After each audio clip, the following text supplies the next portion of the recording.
Introduction, and it's a real privilege that Lado and I can share a bit of passion that everybody was talking already about and referring to it. And this is a little blip of my own passion. My passion are systems. I just love them. Yeah? Man-made systems, women-made systems, organizations, communities, states, structures. I just find them as an extremely exciting creatures, right? And I'm inviting you to join me on this journey, and we will explore a little bit what that really means and why I love them so much. I'm hopefully at the end of this 20 minutes, you're gonna love them too. Imagine now that these structures have its own passion. They have its own history, future, presence. They have their own emotions. Imagine company to have an emotion, right? But every structure that we create, in fact, is a being, because business is people. Country is people, right? And that's why all these structures are part of a larger ecosystem. And this ecosystem consists of us. Society is created by people. So how can we say that it's something artificial when it's created by us? And we are part of the nature.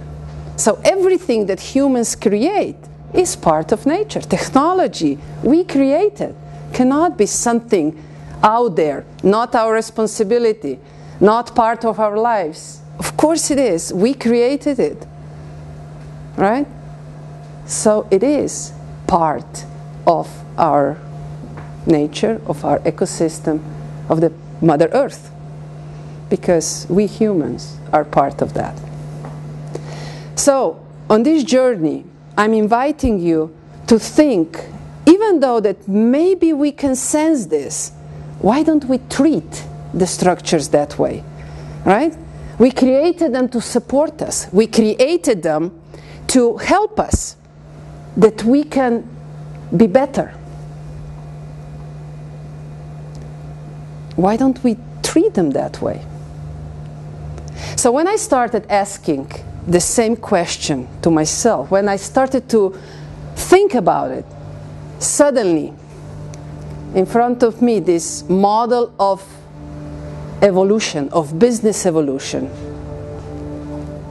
appeared. It surfaced by itself. It was one early morning and I was surprised. But since then it inspired me a lot. So this is the journey I'm inviting you on business evolution journey. And hopefully at the end we will try to answer also the question, what kind of leadership is the type of leadership that can lead the structures as beings.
this model of evolution consists of 4 major phases. And first phase we will call the working phase. The second phase we will call a learning phase. The third phase we will call thinking phase. And the fourth phase we will call self-conscious phase.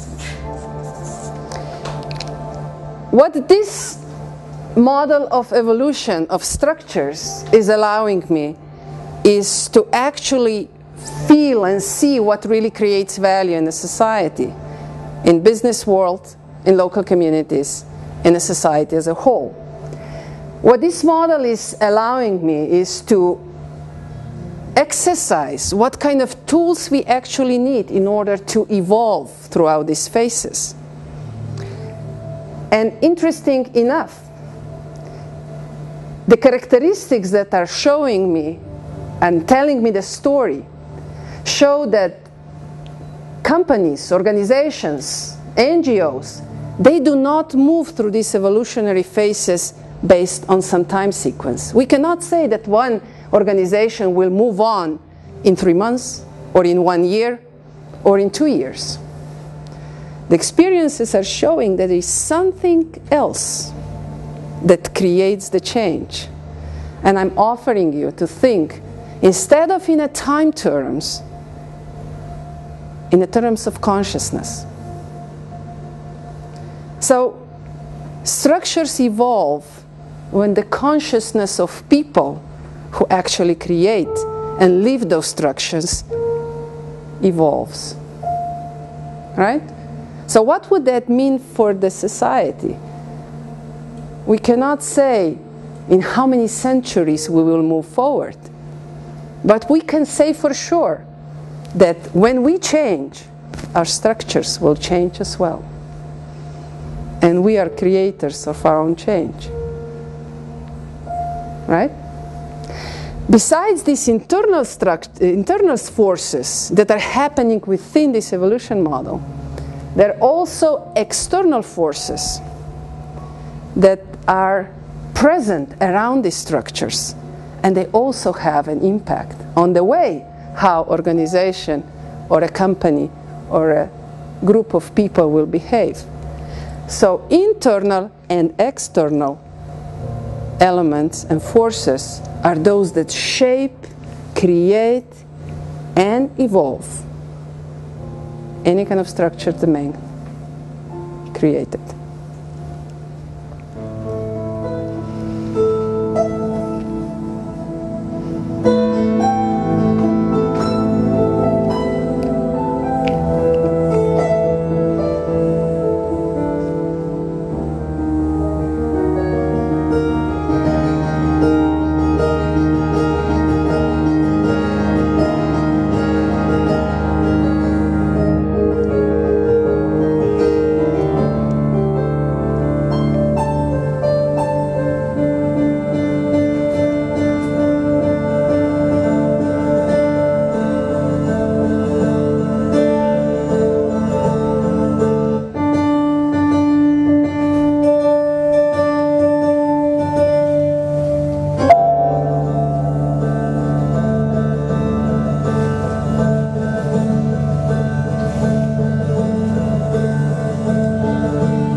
So in this model of evolution, let's, for the sake of the argument, take a company as an example. Okay? And let's see which are the major 4 elements that actually shape, and we can, through observing them, we can actually define in which evolutionary stage a particular company is at the point of observation. I will invite you to check with me values, enablers of value creation, organizational structure, and the types of leadership. And let's quickly run through these 4 phases and see how they behave. In a working environment, the value was obedience, right? Be hardworking, right? The driver of value creation was productivity. So we couldn't afford too many open-minded, creative people because we had to perform a particular productivity level, right? So we needed obedient people. We needed very strict hierarchy, and the type of leadership was strictly top-down. That's how we were raised. The entire system, school system that I personally went through, created people like this. Because that was the time when we were educated. That time needed obedient people. However, life moved on. And we could not go back to the elementary school, but our time that we actually actively involve ourselves in has changed.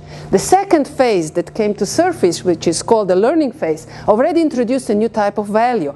We started to talk, oh no, not only that we are good, hardworking, we need to learn. Knowledge became a value, right? And while knowledge became a value, the enabler of value creation became quality.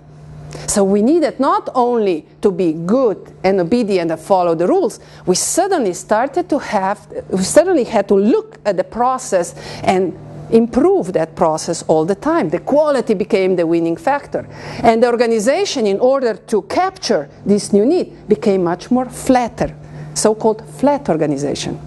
And the type of leadership was not any longer from top down, because that one was way too strict and we could not improve quick enough all the processes. The leadership became the frontman leadership. What happens to this type of leaders? Those that are really in strict hierarchies from top down, their heads can get chopped quite quickly, and an extreme form of that were dictators, right? And usually most of the dictators, we got rid of them in a violent way. The second phase, those that are in front, the heroes, they burned out. And most our managers nowadays are burned out because they're trying to pull the entire organization and try to motivate everybody, right? Still from the central point, even though they have lots of followers. But it's tiring, and you usually get a heart attack at the end. So let's look what is today's challenge. None of this, especially not in the Western world, can produce the competitive edge anymore. So we are looking now at a new forum which we call thinking environment. The value in thinking environment is creativity, right? Okay, now everybody needs to be creative. Why? Because the enabler for value creation in companies nowadays is innovation. And innovation is one of the side products of creativity. So of course now everybody is hooked into let's create incentives and environment that people will produce innovation, that we can actually create value. Organizational element in this third phase, no hierarchy, because creativity cannot flourish in hierarchical models, right? So we had to start opening up, and network type of models became popular.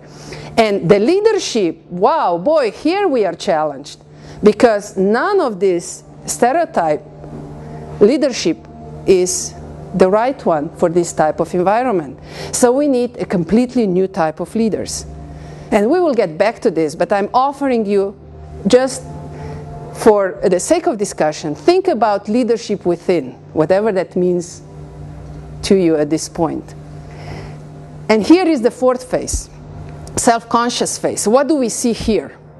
If the focus in the first phase is on machine, and in the second phase, right, is the focus on knowledge, the third phase has a focus on people, I would argue that the last phase has focus on opportunities and challenges. And what the value set here is wisdom and life energy. We've heard about that already a lot in the previous speeches.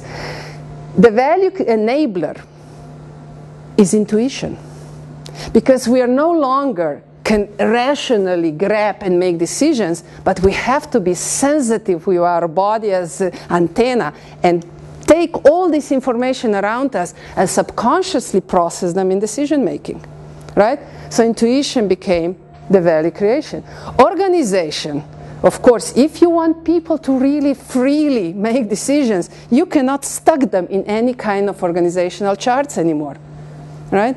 So I'm offering so-called spider net, which are very informal groups of people that are joined together for the opportunity, for a challenge, for a particular issue that they want to resolve, and based on their core competences and their value sets, they come together, and as soon as this is resolved, they again go and search for a new challenge. How do we lead this? Here is a big confusion now. And no wonder that we are sort of feeling we're in a messy time, because everything we learned so far and we thought we know how to do is challenged, right? There is another momentum which I'd like to refer to a couple of speakers from Washington. I would argue that today we are not in a time of men and women type of leadership style.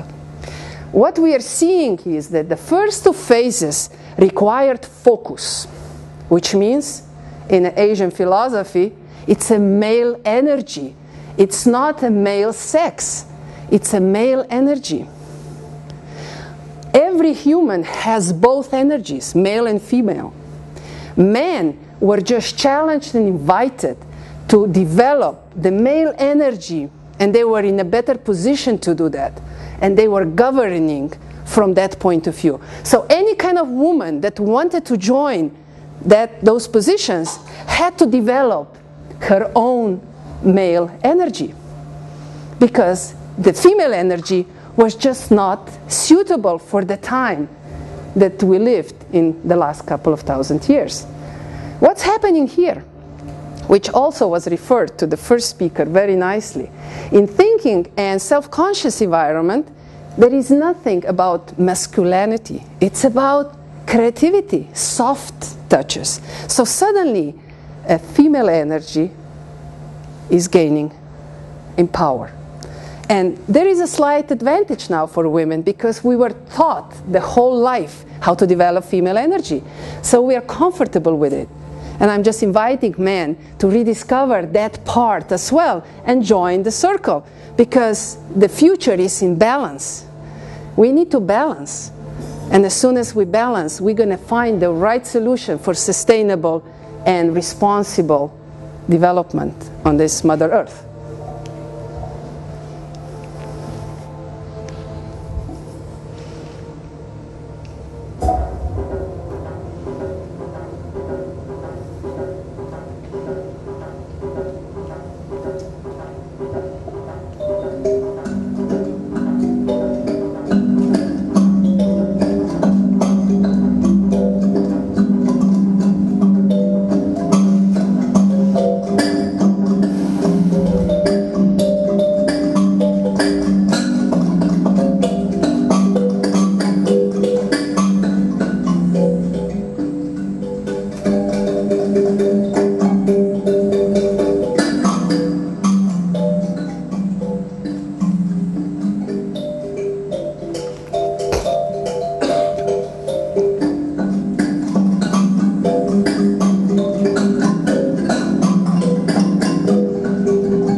So let's imagine now that this evolution model is a spiral, right?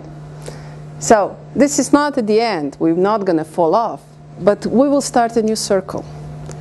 And the tool that elevates us and brings us in the next round is the consciousness. Okay? So, of course, we need new types of leadership. And I'm challenging.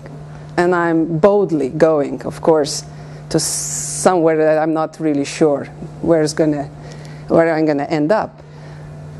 But I'm offering to think about the leadership within, to think about new leaders who will not be anymore in the authority level, but will just energize the grid where everybody else will be able to exercise their core values and their core competences. Let's imagine that the role of the leaders is to hold the space where people feel comfortable to fully exercise their specific characteristics.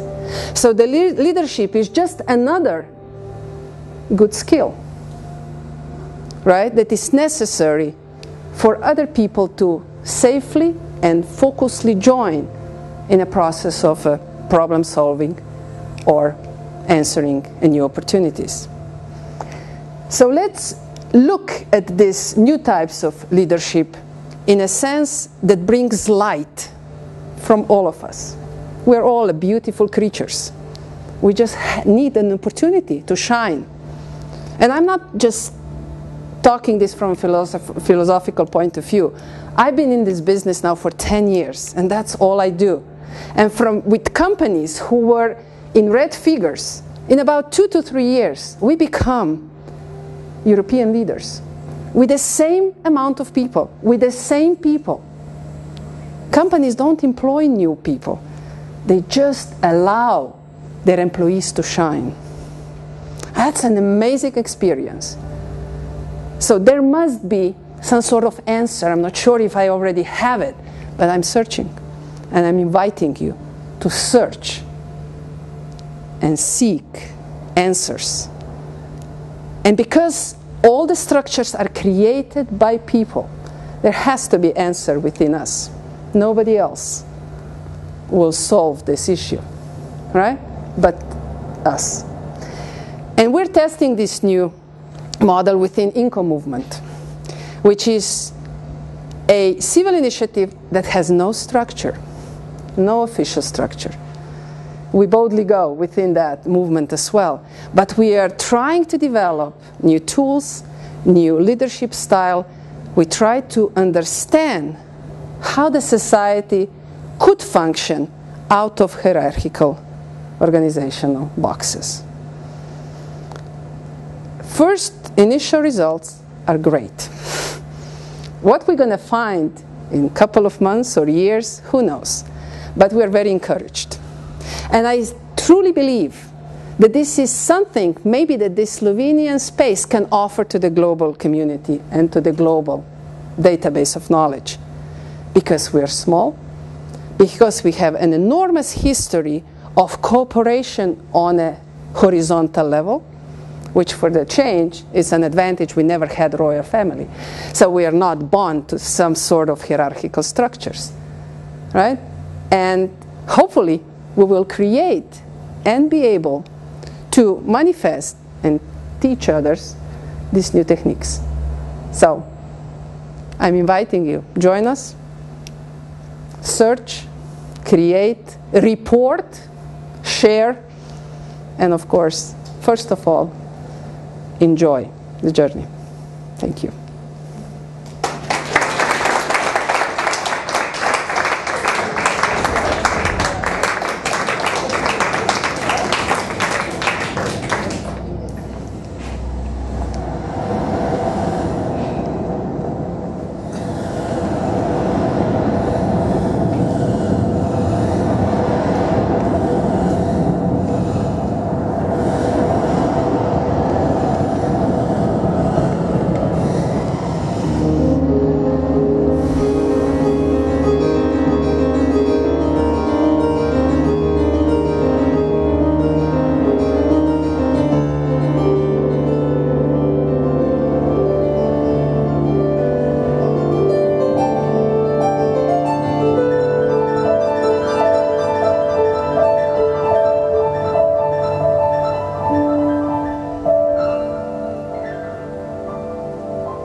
you.